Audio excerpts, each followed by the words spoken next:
Hey there, welcome. Before we dive in, I have one small request. Hit that subscribe button. Why?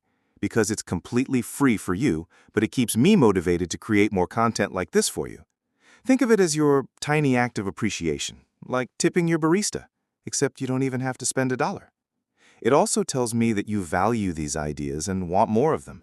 So go ahead, subscribe now, and let's start changing the way you look at life. Chapter 1.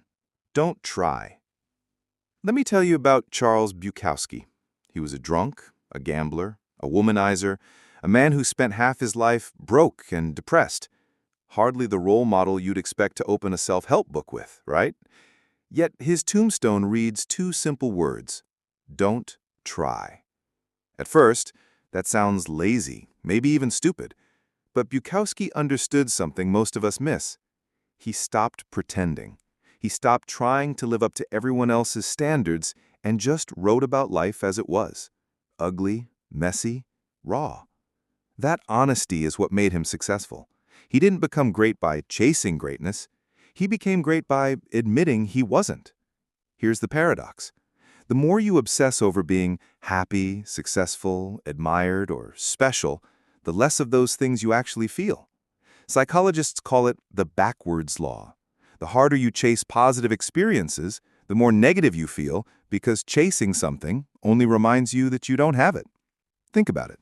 Have you ever stood in front of a mirror saying, I'm confident, while deep down you felt like a fraud? Or scrolled through Instagram, seeing everyone's vacations, bodies, and cars, and thought, why isn't my life like that? The more you try to force happiness, the further away it gets. Here's a funny fact. In Texas, they say the smallest dog barks the loudest. In life, the ones screaming about being happy, successful, or confident usually aren't. True confidence doesn't need to announce itself. It just exists. Now, I want you to pause for a second and ask yourself, what's one thing I'm exhausting myself trying to chase that isn't even making me happy? Maybe it's the dream body. Maybe it's approval from your boss. Maybe it's likes on social media. Got it? Good. Now imagine if you simply stopped trying so hard for it. Scary? Sure. But freeing? Absolutely. Here's a story. A friend of mine once spent years chasing promotion after promotion at work. Late nights, skipped holidays, constant stress. Finally, she got the big corner office. And you know what she said? I feel emptier now than before. Why? Because the whole time she wasn't asking the right question. She was asking, how do I look successful, instead of, what's actually worth giving my time, energy, and focus to? This is what Bukowski meant by don't try. He wasn't saying be lazy. He was saying stop trying to live for the wrong things. Stop forcing yourself into an image, a fantasy, or someone else's expectations. Instead, figure out what's truly worth struggling for. Here's a suggestion for today. Write down 3 things you're chasing right now: money, love, fame, whatever.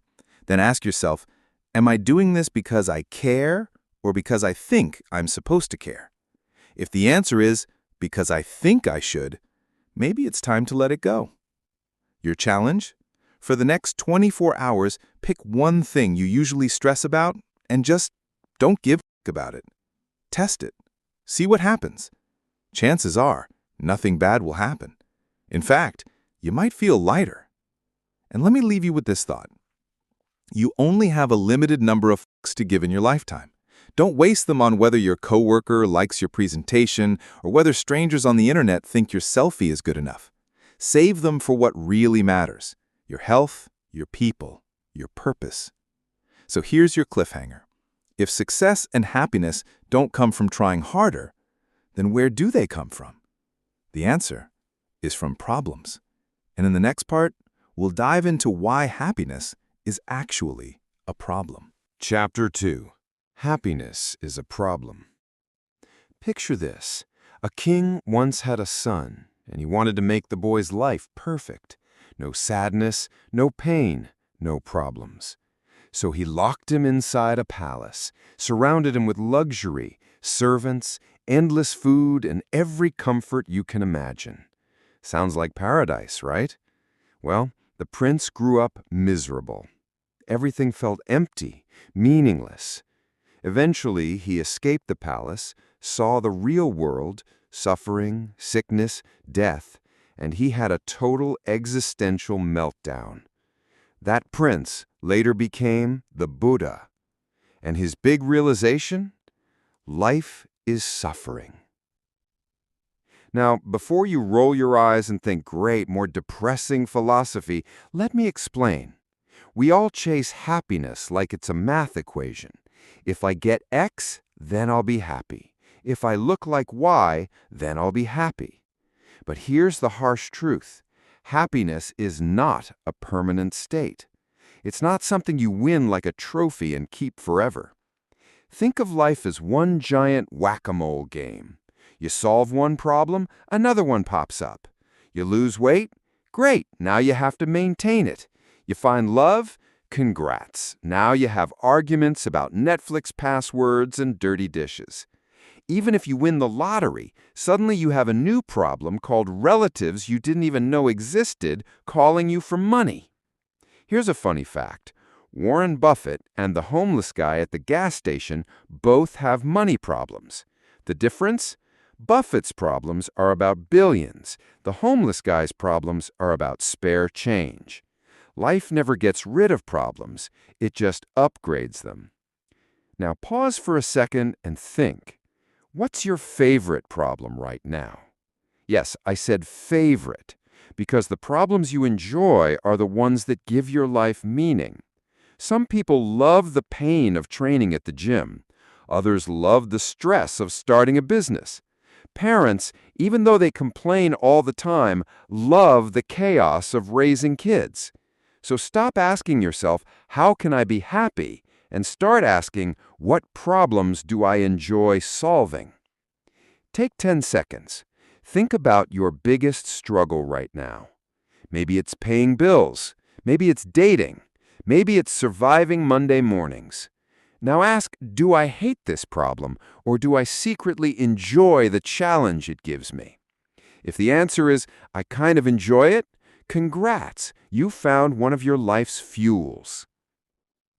Let me tell you about Disappointment Panda. If superheroes existed, he'd be the one nobody wants, but everybody needs. He'd knock on your door and say stuff like, hey, getting rich won't make your kids love you. Or, by the way, your friends don't actually respect you, they just tolerate you. And then he'd walk away. Brutal, right? But sometimes hearing the truth hurts less than living in denial. Here's your challenge for today. Instead of wishing for no problems, write down the kind of problems you actually want in your life. Want to be fit? Then you must want the problem of waking up early and sweating. Want love? Then you must want the problem of arguments, compromise, and messy emotions. Problems equal meaning. And happiness is the side effect of solving problems, not the absence of them. So, if happiness is really about choosing the right problems, here's the next big question. Who the hell are you to think you're so special that you deserve happiness without problems? That's where we're headed next. You are not special. And trust me, it's not an insult. It's the most liberating truth you'll ever hear. Chapter 3. You are not special. I once knew a guy. Let's call him Jimmy. Jimmy always had a dozen projects going on. Ask him what he was working on, and he'd rattle off something about a medical app, a gas pump invention, a charity speech, or some vague consulting job. He was always buzzing, always on, always bragging about the next big thing. But here's the catch. Nothing ever happened. Jimmy was all talk, no action. He smoked too much, wasted money, and lived off other people. And yet, he thought he was destined for greatness. In his head, people who laughed at him just didn't get his genius. Here's the problem. Jimmy grew up in a culture that told him he was special. He believed he was supposed to be extraordinary just for existing. And let's be honest, a lot of us were raised that way too. Participation trophies, gold stars for showing up, teachers and parents saying you can be anything. Nice idea, but reality check, we can't all be extraordinary. If everyone is special, then no one is. That's not negativity, that's math. Now, I know what you're thinking. Wait, are you saying my dreams don't matter? Not exactly. What I'm saying is that believing you're destined to be unique and world-changing sets you up for disappointment. True growth doesn't come from thinking you're amazing. It comes from admitting you're not and then doing the work to become better.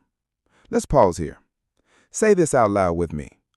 I am not special, and that's okay. Feels weird, right? But also a little freeing. That's because letting go of the pressure to be extraordinary allows you to actually focus on things that matter. Here's a funny fact. Most of history is made up of ordinary people whose names we'll never know. The world runs because of average teachers, nurses, plumbers, parents, and workers, not just billionaires and celebrities. Ordinary doesn't mean meaningless. So here's a suggestion. Instead of obsessing over being special, focus on being useful.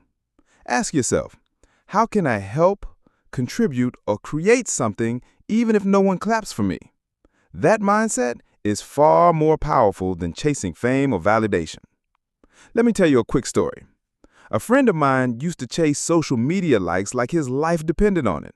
Every photo, every caption carefully curated, and when the likes slowed down, he felt worthless. One day, he deleted his account, and guess what? The world didn't end. In fact, he said it felt like someone had taken a 100-pound weight off his chest. Why? Because he stopped chasing the illusion of being special online and started paying attention to real relationships offline. Here's a challenge.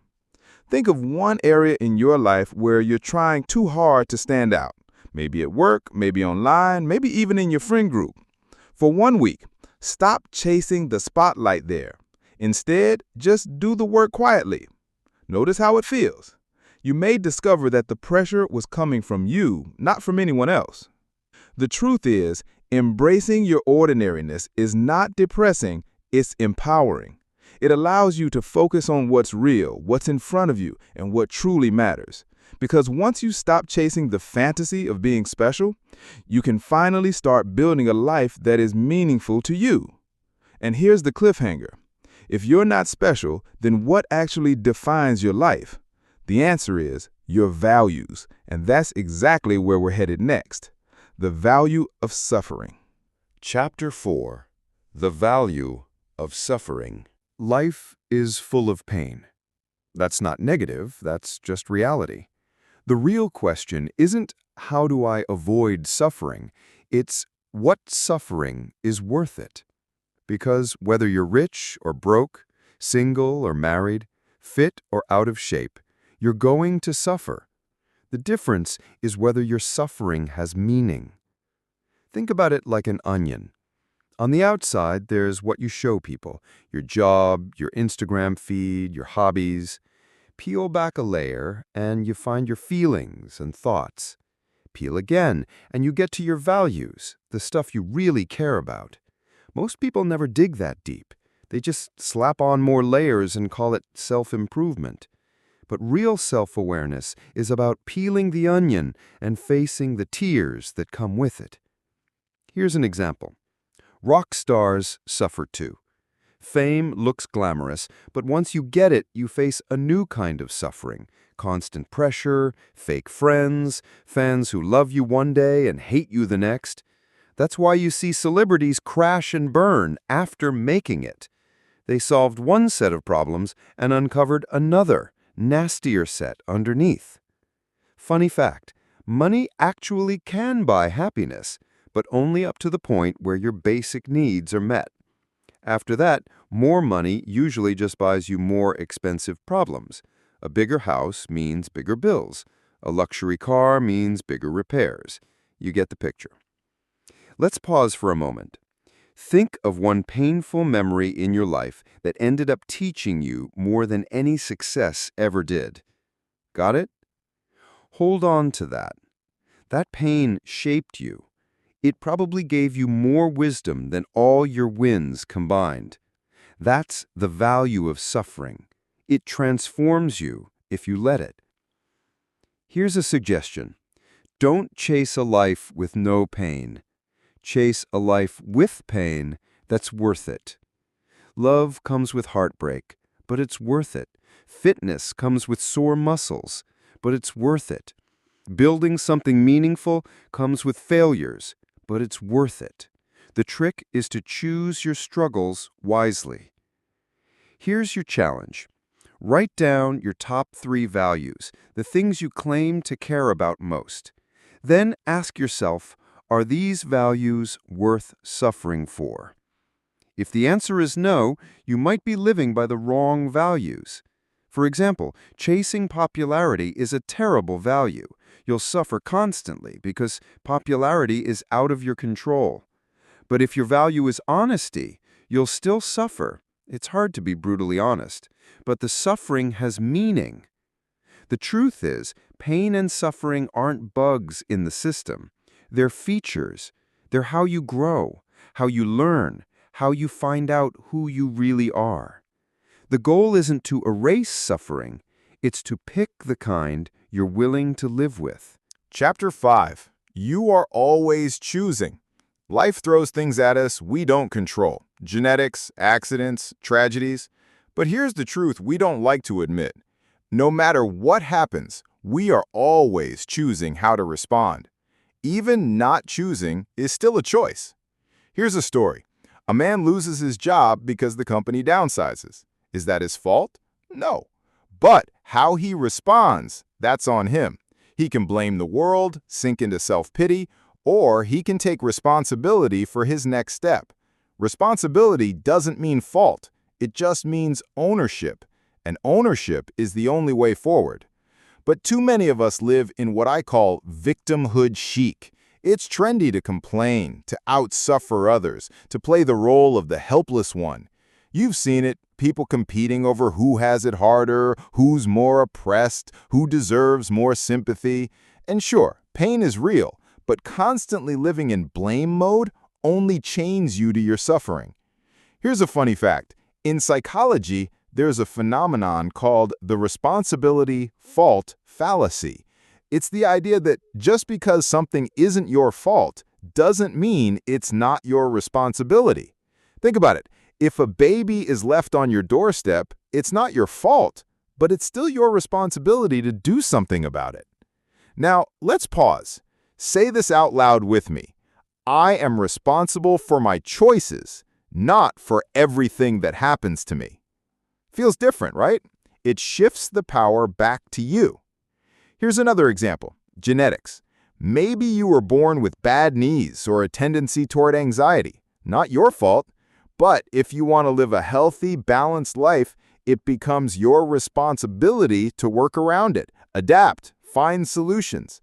That's maturity, owning your hand, even if it's a bad one. Here's a suggestion for today. Take one small thing you've been blaming on someone else, your boss, your partner, your past, and instead ask, what can I do right now to take ownership of this? It doesn't have to be huge. Even a tiny choice counts. And here's your challenge. For the next 24 hours, whenever you catch yourself saying, it's not my fault, immediately follow it with, but it's still my responsibility. Do this and watch how quickly you feel more in control of your life. Because here's the truth. Every day, you're choosing. You're choosing how to see things, what to give your time to, what to care about, and what to ignore. Most people drift through life thinking their choices don't matter. But the reality is, every tiny choice is shaping who you become. And that brings us to the next uncomfortable truth. What if the choices you're making, the beliefs you're holding, are actually wrong? Spoiler alert, they are. Which takes us into the next chapter. You're wrong about everything, but so am I. Chapter 6. Here's a hard truth. You are wrong about almost everything, and so am I. That sounds harsh, but think about it. What you believed 10 years ago about love, about success, about life, how much of that do you still believe today? Probably not much, which means, right now, you're also holding beliefs that future you will look back on and laugh at. The problem is that we humans love certainty. Certainty feels safe. But the world doesn't reward certainty. It punishes it. History is full of confident people who were dead wrong. People once believed the earth was flat, that bloodletting cured diseases, that tomatoes were poisonous. Imagine being scared of pizza. Terrifying thought. The point is, being wrong is part of being alive.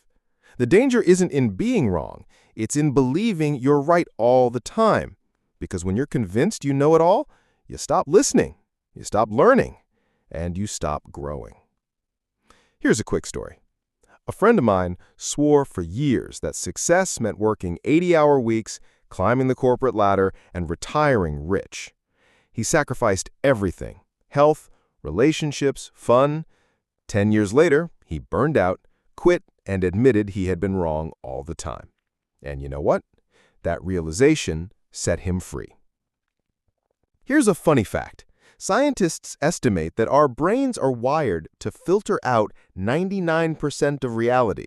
We literally ignore most of what's happening around us because our minds can't handle it all. So if you think you've got life figured out, no, you're just working with a heavily edited highlight reel in your head. Now, let's pause. Think of one belief you hold really strongly, maybe about relationships, politics, success, or even about yourself. Got it? Now ask, what if I'm wrong? Sit with that. It feels uncomfortable, but that discomfort is growth in disguise. Here's a suggestion. Instead of chasing certainty, chase curiosity. Replace I know with maybe. Instead of proving yourself right, practice proving yourself wrong. That's how you expand, how you learn, how you build humility. Here's your challenge. This week, pick one belief, just one, and deliberately question it. Research the opposite side. Talk to someone who disagrees. Even if you don't change your mind, you'll understand the world better. Because here's the truth. Certainty feels good, but it's the enemy of growth. And admitting you don't know, that's where real wisdom begins. And now for the cliffhanger.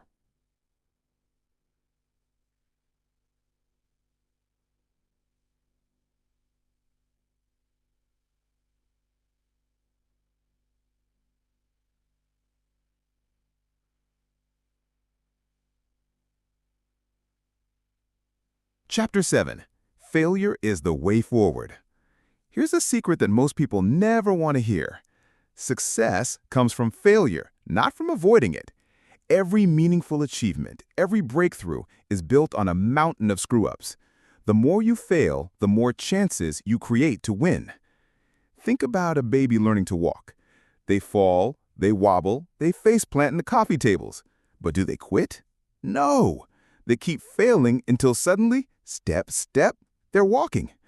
Imagine if babies thought like adults. Ugh, I fell again. Maybe walking isn't for me. We'd all still be crawling around in diapers. Here's a funny fact.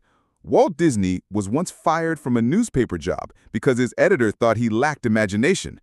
Imagine being the guy who told Walt Disney he wasn't creative. Or think about Michael Jordan. He missed over 9,000 shots in his career, lost nearly 300 games, and 26 times he was trusted to make the game-winning shot, and he missed. And yet, he's remembered as the greatest of all time. Why? Because he kept failing forward. Here's the paradox. Failure feels bad in the moment, but avoiding failure feels worse in the long run. When you avoid failure, you avoid growth, you avoid risks, you avoid the very experiences that could shape you into something better. Let's pause here. Think about your last failure. Maybe it was a breakup, a job interview gone wrong, a business idea that flopped. Now ask yourself what tiny lesson it left you with. Maybe it taught you resilience. Maybe it taught you humility. Maybe it simply taught you what not to do next time. That's value. That's progress. Here's a suggestion. Stop treating failure as the opposite of success. It's the ingredient. Success is baked out of the burnt attempts that came before it. Here's your challenge. This week, deliberately try something where failing is likely. Sign up for that class you've been scared of. Pitch that idea at work. Talk to that person you've been too nervous to approach. Fail on purpose. Why? Because each failure you collect is a brick in the foundation of your eventual success. Here's another story. Thomas Edison famously said, "I have not failed, I've just found 10,000 ways that won't work." That's not just optimism, that's strategy. He reframed failure as progress. Every mistake he made brought him closer to the light bulb that eventually changed the world. The truth is, failure is the path, not the detour.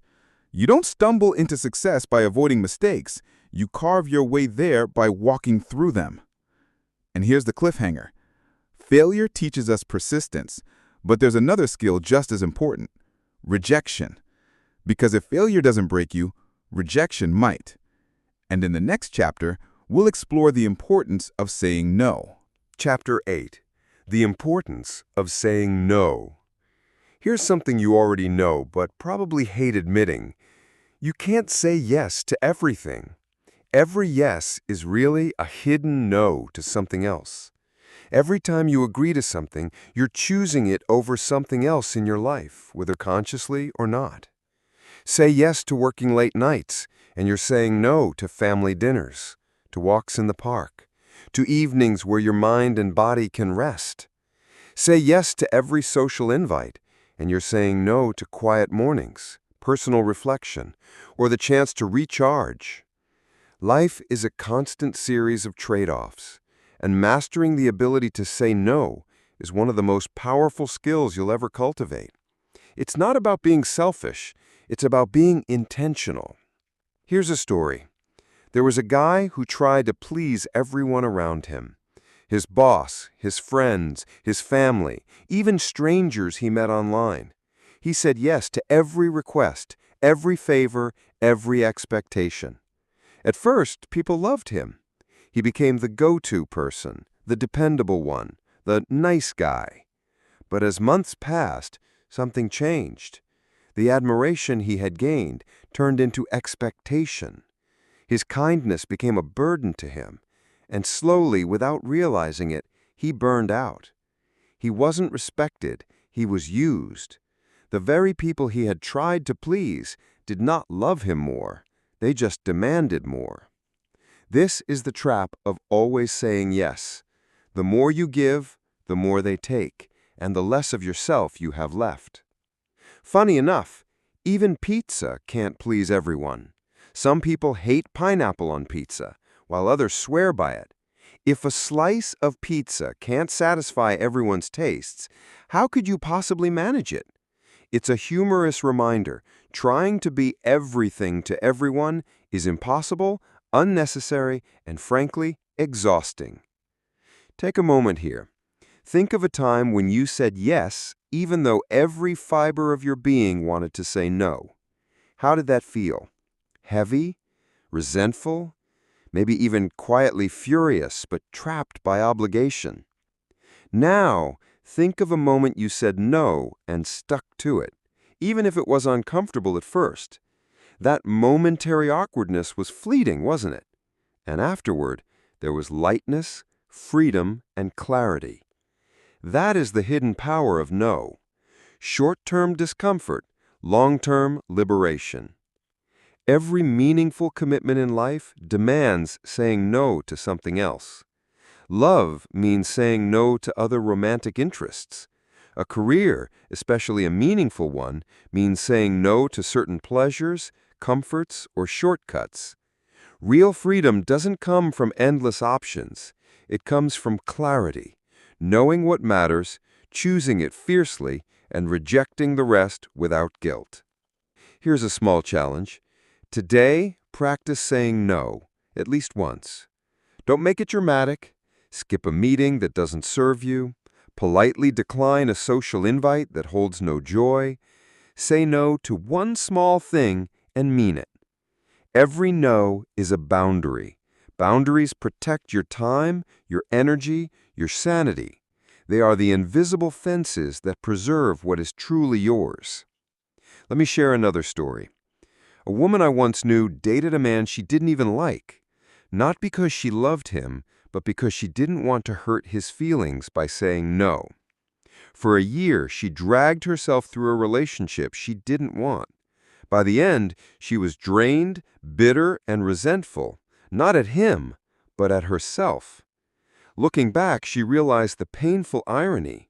By avoiding a small rejection, she had rejected herself every day for an entire year. This is the deeper truth. Every time you say yes to something meaningless, you are saying no to yourself. Every time you avoid the sting of rejection, you invite the slow poison of resentment. The freedom you seek isn't hidden in endless agreement. It's found in discernment, in courage, in the selective yes that honors your values and dreams. Saying no is not just refusal, it's affirmation. It's choosing yourself, your priorities, your energy, your life. And here's the cliffhanger. Even if you learn to say no, even if you master boundaries, there remains a truth no one can escape: your own mortality. One day, every yes and no you've ever uttered, every boundary you've drawn, will meet the final reality. In the next chapter, we'll confront it head on. And then you die. Chapter 9. And then you die. Let's face it, one day you're going to die. I know, not the happiest sentence to hear, but stick with me, because accepting this truth is one of the most liberating things you can do. Most people spend their lives running from it, distracting themselves with busyness, money, drama, social validation, or endless notifications. We fill every second with noise because silence forces us to confront the unthinkable. Mortality is the one truth we all share. The question isn't whether you'll die, it's how you'll live knowing your time is limited. How will you choose to spend the finite moments you've been given? Here's a story. A man once attended a funeral, surrounded by tears, grieving families, and somber faces. While others cried, he sat quietly and thought, "What will people say about me when I'm gone?" That question shook him to his core. In that moment, he realized that the daily stress, the emails, bills, petty arguments, traffic jams, none of it truly mattered. What mattered was the legacy he left behind, the lives he touched, and the moments he actually lived. Death has a way of exposing the illusions we chase and the distractions we cling to, showing us what truly counts. Here's a funny fact. Woody Allen once said, "I'm not afraid of death, I just don't want to be there when it happens." And honestly, that's exactly how most of us feel. We joke about it, we avoid it, we scroll past it, yet death is quietly shaping every choice we make. It's the silent partner in every decision, the reminder that none of this goes on forever. Pause for a moment. Imagine your own funeral. Picture the faces of the people you love, standing there, remembering you.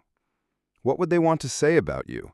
That you spent decades chasing promotions, posting memes, or hoarding stuff that didn't matter? Or that you loved fiercely, contributed meaningfully, and made lives better along the way? Thinking about death isn't meant to depress you. It's meant to sharpen your focus. It forces you to see the trivial for what it is and to prioritize what truly matters. Here's a suggestion. Start living backward. Picture the end, then ask yourself, what do I want to be remembered for? Work from there. When you know how you want the story to end, it becomes easier to decide what is worth your attention today.